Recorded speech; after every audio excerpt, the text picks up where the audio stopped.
اللہ اللہ اللہ اللہ اللہ اللہ اللہ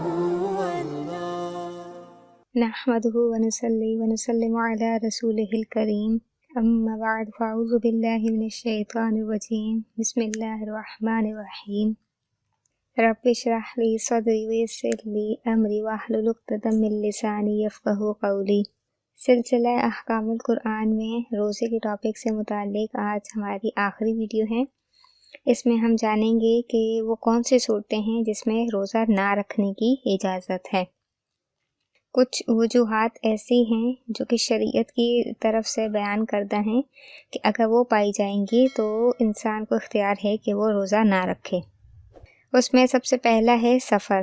سفر سے مراد شرعی سفر ہے، یعنی اتنی دور جانے کے ارادے سے نکلے کہ یہاں سے وہاں تک 3 دن کی مسافت ہو، اور کلومیٹر کے حساب سے اگر اس کو دیکھا جائے تو وہ 92 کلومیٹر کی مسافت بنتا ہے۔ اگر کوئی شخص 92 کلومیٹر تک سفر کر کے کہیں جاتا ہے تو وہ شرعی مسافر کہلائے گا۔ اس کے علاوہ بھی شرعی مسافر کی اور بہت سے احکامات ہیں جن کو سمجھنے کی ضرورت ہے، تو اس کے حساب سے پھر وہ اجازت ہوگی کہ وہ روزہ نہ رکھے۔ اس کے بعد ہے حمل والی اور بچے کو دودھ پلانے والی۔ اگر ان کو اپنی جان یا بچے کی جان کا جانے کا صحیح اندیشہ ہو تو اجازت ہے کہ اس وقت روزہ نہ رکھے، خواہ دودھ پلانے والی بچے کی ماں ہو یا دائی، تو ان کو اجازت ہے کہ یہ روزہ نہ رکھیں بلکہ بعد میں قضا کر لیں۔ پھر ہے مریض کو مرض کے بڑھ جانے یا دیر سے اچھا ہونے یا تندرست کو بیمار ہو جانے کا گمان غالب ہو تو ان سب کو اجازت ہے کہ اس دن روزہ نہ رکھیں۔ ٹھیک ہے، یہاں پر غالب گمان کی بات ہو رہی ہے۔ اگر مرض بڑھ جائے گا یا پھر دیر سے اچھا ہوگا یا تندرست ہے لیکن اسے بیمار ہو جانے کا خوف ہے، غالبہ ہے، تو پھر اسے اختیار ہے کہ وہ اس دن کا روزہ نہ رکھے بلکہ بعد میں قضا کرے۔ اس کے بعد ہے بڑھاپا، تو بوڑھے شخص کو بھی اجازت ہے کہ وہ روزہ نہیں رکھ سکتا تو وہ نہ رکھے۔ اور پھر ہے جان کے ہلاک ہونے کا خوف ہو اور عقل کے زائل ہو جانے کا خوف ہو، ٹھیک ہے، تو ان سبب کی وجہ سے بھی جو ہے اسے اجازت ہے کہ وہ روزہ نہ رکھے۔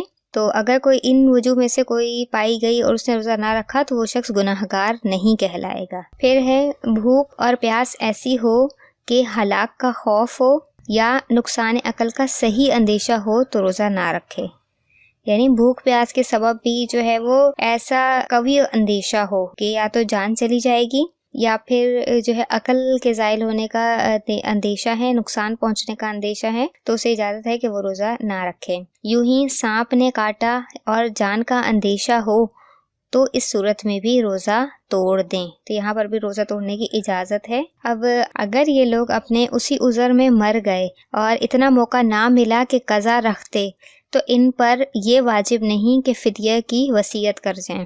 جیسے ایک بیمار شخص تھا اور وہ آخری دم تک بیمار ہی رہا اور اسے قضا رکھنے کا موقع ہی نہیں ملا، تو پھر ان پر فدیہ ادا کرنے کی وصیت کرنا بھی جو ہے واجب نہیں ہے، کیونکہ انہیں موقع ہی نہیں ملا۔ اگر موقع ملتا تو وہ قضا رکھ سکتے، لیکن اگر انہیں اتنا موقع ملا تھا کہ قضا رکھ لیتے مگر نہیں رکھے تو وصیت کر جانا واجب ہے۔ تو اب اس شخص کے لیے وصیت کا کر جانا واجب ہے کہ وہ کہے کہ میرے ان روزوں کے بدلے میں فدیہ ادا کر دینا۔ اچھا، فدیہ جو ہے ہر روزے کا فدیہ صدقہ فطر کے برابر ہے، یعنی کہ ایک صدقہ فطر کی مقدار جو ہے وہ ہر روزے کا فدیہ کہلائے گی۔ بالفرض اگر ایک صدقہ فطر کی مقدار 100 روپے ہے تو 100 روپے فدیہ کے حساب سے 30 روزوں کا 3000 فدیہ بنے گا۔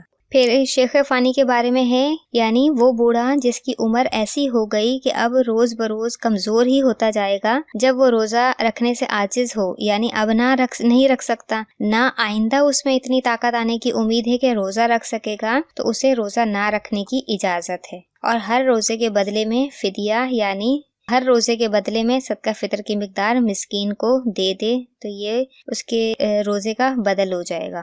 اور فدیہ دینے میں یہ اختیار ہے کہ شیخ فانی شروع رمضان میں ہی دینا چاہے تو ایک ساتھ بھی دے سکتا ہے، اگر رمضان کے آخر میں دینا چاہے تو رمضان کے آخر میں سارے روزوں کا فدیہ دے سکتا ہے اکٹھا۔ اور یہ بھی ضروری نہیں کہ جتنے فدیے ہوں اتنے ہی مساکین کو دے. یعنی کہ 30 روزے ہیں تو 30 فدیے 30 مساکین کو دینا ضروری نہیں، بلکہ ایک مسکین کو ہی کئی دن فدیے دیے جا سکتے ہیں.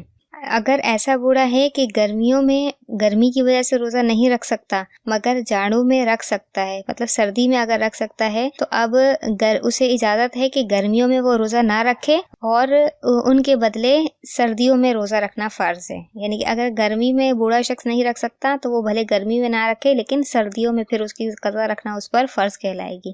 اگر فدیہ دینے کے بعد اس شخص میں اتنی طاقت آ گئی کہ روزہ رکھ سکتا ہے، تو اب جو فدیہ اس نے ادا کیا تھا تو وہ صدقہ نفل بن جائے گا اور اس پر ان روزوں کی قضا کرنا واجب ہوگی. ٹھیک ہے، وہ ان روزوں کی قضا رکھے گا. تو الحمدللہ عز و جل روزے کا ٹاپک ہمارا کمپلیٹ ہو گیا. اللہ تعالیٰ سے دعا ہے کہ ہمیں ان احکامات کو سیکھنے، سمجھنے اور دوسروں تک پہنچانے کی توفیق عطا فرمائے. آمین بجاہ النبی الامین.